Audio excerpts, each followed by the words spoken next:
appreciate everybody taking time out to spend a little time with us today as we kick off Manufacturing Month, which we're always excited about this time of the year, to bring exposure to those manufacturing jobs and industries in our communities, in our region, that really do a lot of the growth that we experience in communities. As we talk about economic development and growth, a statistic that we throw out all the time, and I say it all the time, and it's a habit a little bit, but I'm glad it's a habit because it needs to continue to be repeated. 80% of community growth comes from those existing industries and manufacturers that are already existing in our community. So industries and manufacturers like Artsway, who are kind of embedded here in the community of Armstrong, need our attention, and we need to make sure that they have our attention to make sure they have the growth opportunities to make sure you guys continue to grow and succeed. I'm Travis Schuler. I'm the superintendent at North Union and the mayor for Armstrong.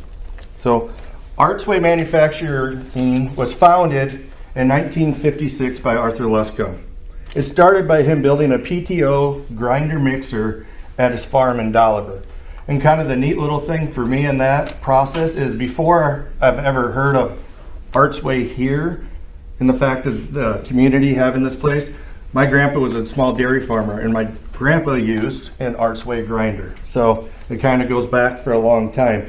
And then it's not just that product anymore. They've advanced in multiple ways. And what that does to provide for our community, for our school district, and for the agricultural industry just in general is very vital. We have a lot of local employees. I'm from Esterville originally. I've been with Artsway about 8 years. Everything we do kind of tries to develop the community. We try and keep people local, and it's really good for us to be a part of a community like Armstrong and help it grow. Some of the more history of Artsway there, like Travis said, started in 1956 up there at Art Luscombe's farm in Dolliver. Then in about 62, 63, he then purchased a building in town, another shop, started working out of there, and then in the late 60s then built this facility that we now stand in. It's kind of expanded quite a bit from the original grinder mixer line. We do a series of manure spreaders, forage boxes, also do some dirt work equipment that we'll show you guys, and then also got into the sugar beet harvesting equipment as well, I believe in the late 80s there. There's been some changes with different product lines throughout the years, kind of tried to adapt with what our customers needed. Some of you guys are probably pretty familiar with what a grinder mixer was from the 70s, 80s, that type of thing.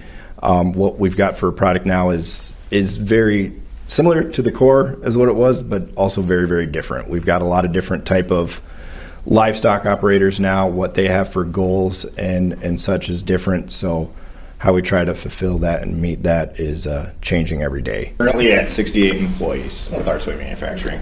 Majority of them are here and work out of this facility. We do have a few people that are like remote, hybrid, some sales staff, and marketing manager that is remote as well.